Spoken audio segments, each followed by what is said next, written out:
네, 안녕하십니까. 수면의 비밀. 오늘 그 5번째 방송을 시작하겠습니다. 이 방송은 대한수면연구학회와 또 비욘디가 함께하는 방송입니다. 오늘은 어떤 주제를 고를까 고민하다가 날씨가 많이 더워졌죠. 이렇게 더운 날에 낮에 일하다 보면 또 학생들은 공부하다 보면 꾸벅꾸벅 조는 일을 다들 경험했을 겁니다. 학교 수업 들을 때 선생님 강의 들으면서 조는 경우도 있었을 거고요. 아무리 안 자려고 해도 그 졸음을 참을 수 없었을 겁니다.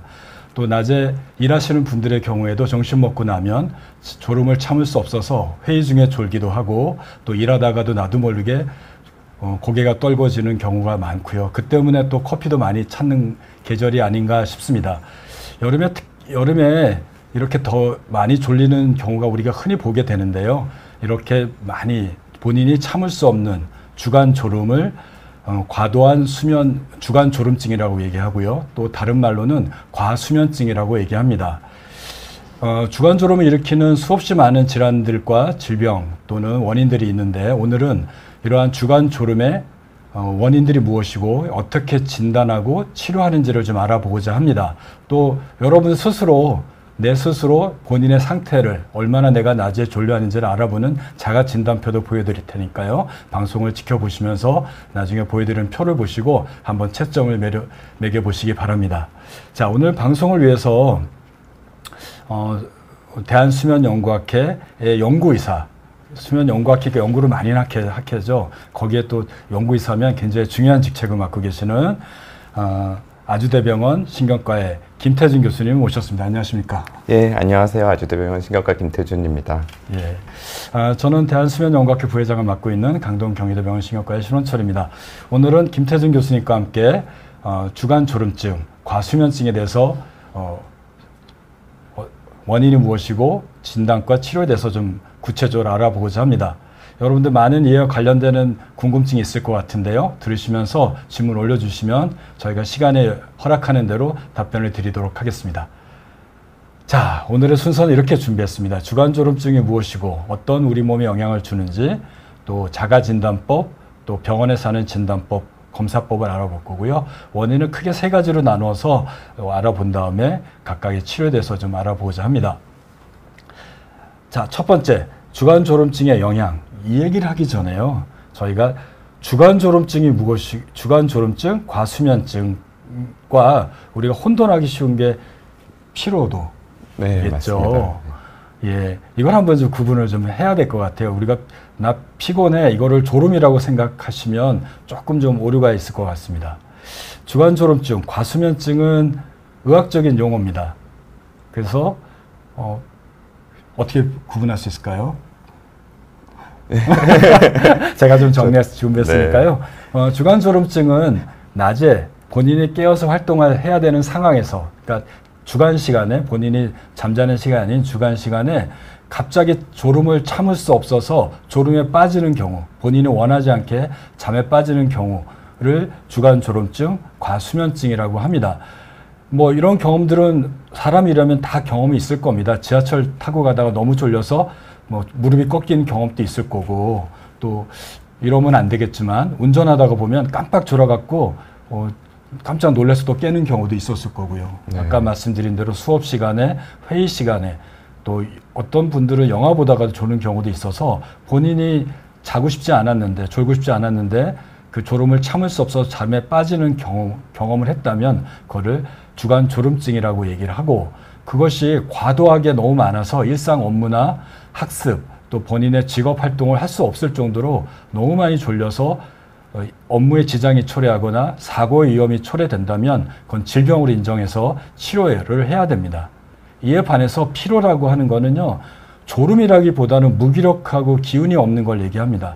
이런 분들을 낮에 자라고 얘기를 해도 잠을 자지는 않아요. 그냥 기운이 없어서 무기력해서 처져 있는 상태가 되겠죠. 육체적인, 정신적인 무기력 상태를 우리가 피로도로 얘기를 하니까 조금 구분해야 될 것 같습니다. 결국 제일 중요한 거는 깨어 있어야 될 시간에 본인이 원하지 않게 졸음에 빠지는 경우를 주간졸음증, 과수면증이라고 얘기를 하고, 우리가 이런 문제들이 너무나 많이 나타나기 때문에 학생들은 에너지 드링크 음료를 많이 마시고 또 성인들은 커피를 많이 드시죠. 오늘 여러분들 몇 잔 마셨으니까 많이 커피가 좋아서 마시는 분도 있지만 쫓기 위해서 마셨다면 오늘 방송을 끝까지 지켜봐 주시기 바랍니다. 어느 정도 있느냐고 한번 찾아봤는데요. 이거 미국 조사입니다. 87년도 꽤 오래전에 조사했는데 미국 성인 남녀의 약 12%니까 10명 중에 1명이니까 이게 병적인 졸음을 얘기를 하는 거죠. 국내에도 조사가 된 자료가 있는데 거의 10%입니다. 남자들보다 여자가 조금 더 많습니다. 이건 좀 의외인 것 같아요. 제가 보기엔 남자들이 조금 제 주변에는 더 많은데 여성들이 조금 더 많다면 이건 아마 연령별 또 본인의 직업별, 활동별에 따라 조금 다르고요. 이게 큰 문제가 일으키는 게 이제 졸음운전이 제일 문제겠죠. 본인의 그 건강이나 본인의 안전에도 문제가 되지만 졸음운전은 다른 사람의 위협이 될 수 있는 건데 미국 통계를 보면 연 5만 건 정도가 발생한다고 합니다. 한국 조사도 제가 옛날에 도로교통안전국에서 발표한 자료를 보면 우리나라 고속도로에서 일어나는 사고의 약 3분의 1 정도, 약 30% 정도가 졸음운전과 관련돼서 사고가 발생한다고 합니다. 그러니까 졸음운전하실 때 여러분들이 아무리 깨어있고 올바르게 운전하더라도 졸음운전하는 차량이 옆에 있다면 그로 인해서 본인과 가족들이 다칠 수 있는 거죠. 그러니까 나만 깨어있는 게 중요한 것이 아니라 우리 사회, 우리 주변의 사람들이 같이 깨어 있어야 될 겁니다. 그래서 우리나라에서는 그 졸음 쉼터라고 있죠. 네. 그 졸리면 쉬고 가라고 하는 건데 네. 저희는 제가 보기에는 졸음 쉼터는 임시방편이고요. 궁극적으로는 안 졸도록 하는 방법이 제일 좋지 않을까 합니다. 졸음운전의 영향에 대해서 좀 알아보겠습니다. 코알라죠. 이게 낮에 계속 조는 대표적인 동물을 코알라라고 하는데 비슷한 실험을 좀 해봤습니다. 이게 14일 동안 실험을 했는데요. 한쪽은 맨 위에 있는 거 4시간 잔 거예요. 매일 2주 동안 4시간 잔 거고요. 그 다음에 그 밑에는 하루 6시간을 잔 겁니다. 마지막에 8시간을 잔 거예요. 이게 PVT라고 해서 각성도 조사를 한 건데요. 여러분들도 인터넷 게임 같은 거 보면 어떤 숫자 나오면 바로 빨리 누르는 민첩성 조사 있지 않습니까? 번쩍거리면 빨리 누르는, 얼마나 빨리 반응을 하냐를 했는데 그 반응을 얼마나 잘하느냐 실수율을 조사했더니 4시간 잔 사람이 하루가 갈수록 2주가 다다를수록 그 에러율이 굉장히 높아진 걸 볼 수 있어요. 6시간 잔 사람은 4시간만큼은 아니지만 조금 떨어지죠. 8시간 잔 사람도 결국은 올라가는 걸 보면 8시간 또 충분한 수면을 할 수는 없는데 그래도 8시간 이상은 저희가 우리선 자야 되는 거 아닌가 이런 생각을 봅니다. 그래서 졸음의 문제는 수면 부족의 가장 큰 원인이긴 한데 이렇게 잠을 적게 자면 나타난 졸음은 집중력 저하 그리고 또 이 증상 중에 하나인 낮에 졸려서 업무나 학습에 장애를 초래하는 겁니다. 대표적인 주간 졸음 또는 수면 부족으로 나타나는 사건들을 1986년도 스페이스 채널 챌린지호 사건을 얘기를 합니다. 이렇게 이제 우주왕복선, 지금은 그 몇몇 미국의 부자 또 영국의 부자들이 우주 여행을 지금 계획하고 아마존도 준비하고 있고 테슬라도 준비하고 있고 얼마 전 영국의 회사도 준비를 했던 것 같은데 이게 87년도에 챌린저호가 우주를 해서 왕복선을 보냈습니다. 이렇게 7명이나 되는 굉장히 많은 돈을 들여서 훈련시킨 분들이 이 왕복선을 타고 올라가다가 결국 이렇게 됐죠.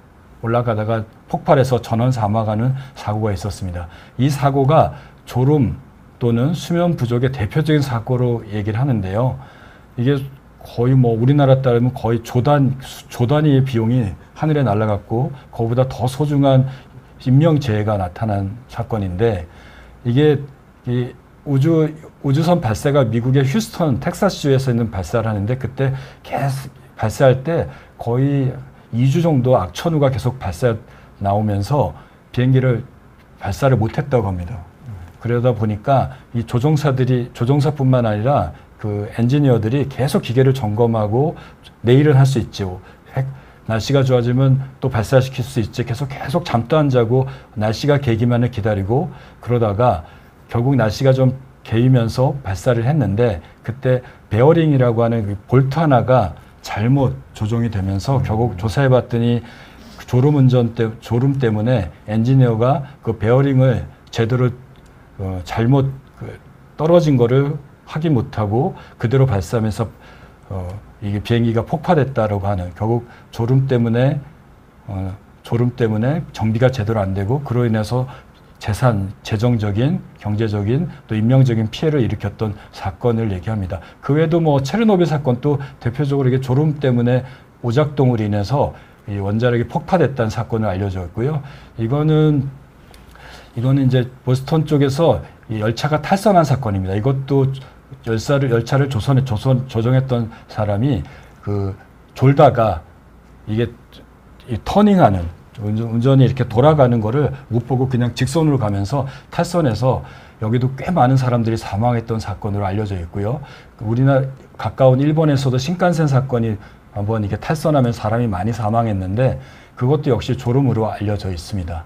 그래서 단순히 집중력 저하 그리고 졸음만 일으키는 게 아니라 어떤 안전에 중요한 일을 하시는 분들의 경우는 교통사고나 이런 사망과 재정적인 손상을 일으킬 수 있는 게 주간 졸음의 병폐라고 할 수 있겠습니다. 예. 그다음에 이제 우리 김태준 교수님께서 그러면 주간 졸음을 어떻게 진단하는지를 알아보셨는데요. 한번 좀 설명해 부탁드리겠습니다. 예, 제가 그럼 말씀드리겠습니다. 네. 주간 졸음 여러분도 한번 이거 해볼까요? 저희가 많이 해보는 척도지 않습니까? 예. 이게 이제 잘 보이실 것 같은데요. 인터넷에서도 주간 졸음이라고 치면 나오는 그 척도 설문지입니다. 저희가 의학적으로 이용하는 8개의 그 설문 문항들로 구성되어 있고요. 이게 호주에서 90년도에 교수님께서 개발하신 문항이라고 합니다.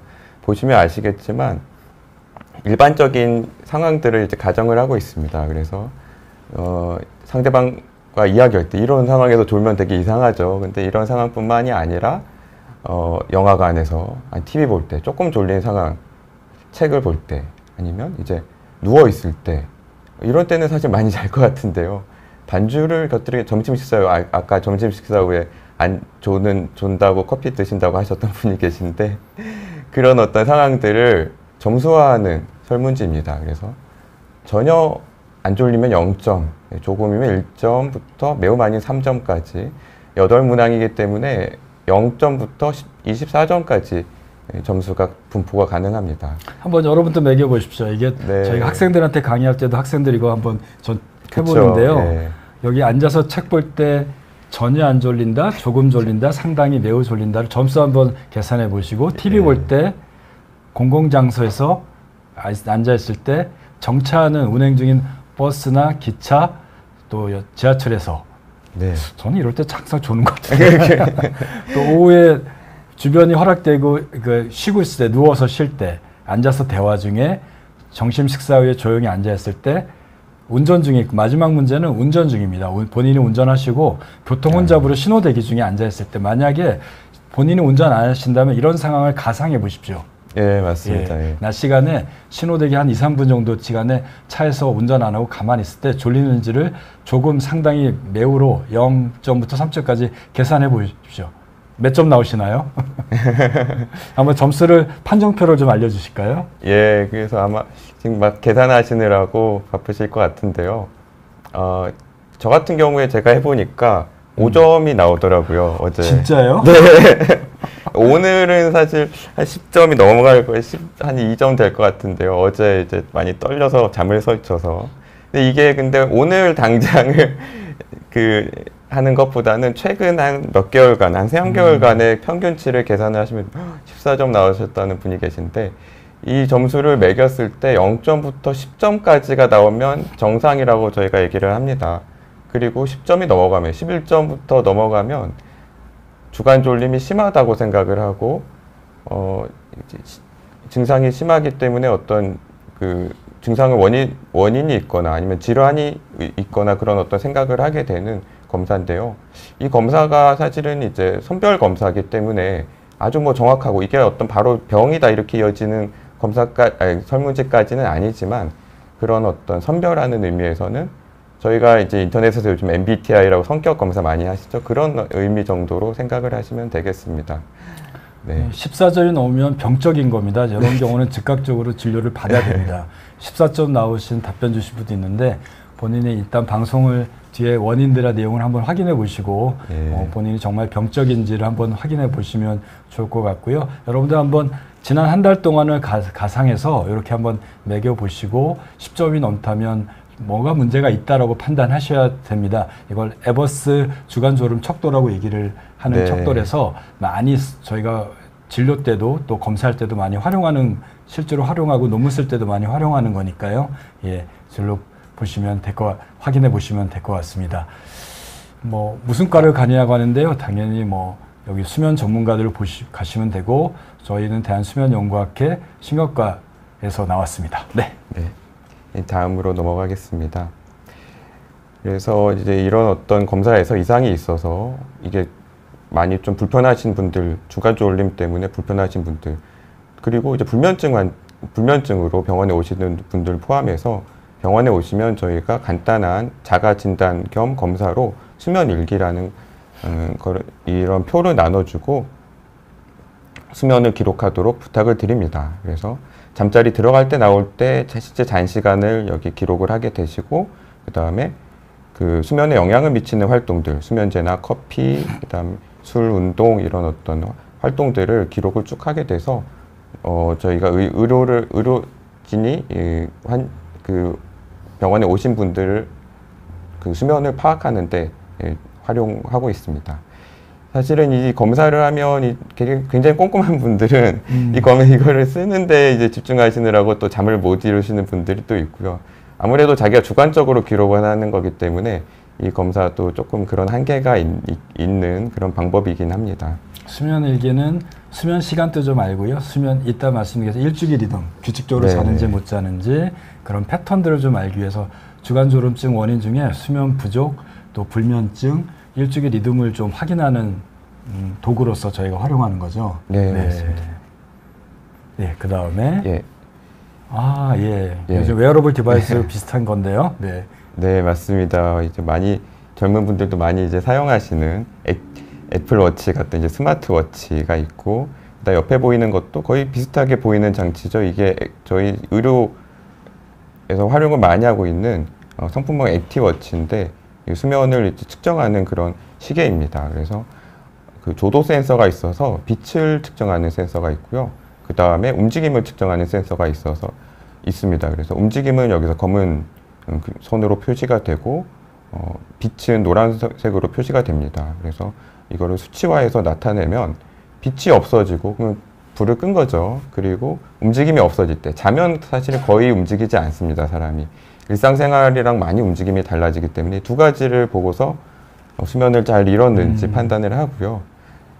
규칙적인 그런 수면을 잘 했는지, 시간을 정확히 했는지, 그리고 객관적으로 저희가 잠을 하나도 못 이뤘다는 분들이 가끔 있는데, 이거를 해보면 생각보다 잘 자는 경우도 있고, 낮잠을 자기는 하나도 안 잤다고 하시는 분들 계신데, 이거 검사를 해보면 낮잠을 꽤 주무신 경우도 있고, 그리고 이제 그 주간 졸음이 생길 만한 어떤 수면 패턴, 본인은 이상하게 생각하지 않더라도 저희가 봤을 때는 이상한 패턴을 평가하는데 굉장히 유용한 도구가 되겠습니다. 네. 네. 다음 넘어가 볼까요? 네. 예. 이렇게 해서. 예, 마지막은 저희가 가장 중요하게 생각하는 검사, 수면다원 검사입니다. 해보신 분들도 있으실 텐데요. 병원에서 하룻밤을 자면서 머리랑 그다음 코, 그다음에 몸에 배, 가슴, 그다음에 팔, 다리에 센서를 붙여서 센서에서 나오는 신호들을, 정기적인 신호 등을 포함해서 기록을 하게 되고요. 뇌파랑 그다음에 숨이 들이마시고 내쉬는 거, 그다음에 산소 포화도, 그다음에 호흡, 배가 이렇게 들락날락하는 것들을 다 저희가 검사를 하고, 그다음에 환자를 비디오로 찍어서 모든 이벤트를 기록을 합니다. 그래서 환자가 얼마나 수면이 어떻게 변하는지, 수면 중에 어떤 일이 생기는 건지, 코골이가 얼마나 심한지, 무호흡이 실제로 생기는지, 팔다리를 떠는지, 이런 수면 중에 이제 움직이는지 깨는지 이런 거를 전반적으로 모두 다 판단할 수 있는 가장 중요한 검사가 되겠습니다. 그래서 이 검사를 하면 코골이, 무호흡, 그 다음에 이제 하지불안증에서 많이 생기는 이제 주기적 사주 움직임증, 렘 수면 행동 장애 같은, 그 다음에 불면증이면 불면증이 얼마나 심한지 이런 것들을 전반적으로 다 평가할 수 있는 가장 중요한 도구입니다. 그리고 뒤에서 이제 또 말씀드리겠지만, 기면증이나 수면 과다증이 의심될 때는 수면 다원 검사를 하룻밤을 한 다음에 다음 날 오전부터 오후까지 수면 잠복기 반복 검사라는 검사를 합니다. 이거는 2시간 간격으로 낮잠을 20분씩 자게 하면서 낮잠을 얼마나 자는지, 낮잠 잘 때 렘수면이라고 하는 수면 패턴이 빨리 나오는지를 보고서 기면병, 기면증, 그다음에 다른 병들을 진단하는 유용한 검사입니다.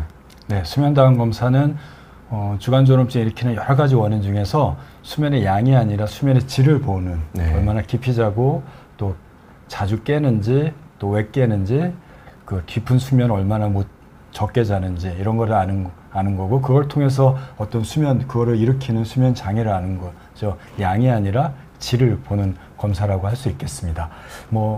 그래서 이것만 통해서 모든 주간 졸음증을 다 알아낼 수는 없고요. 수면의 네. 질이 떨어지는 사람들의 경우는 수면 다원 검사가 도움이 될 수 있습니다.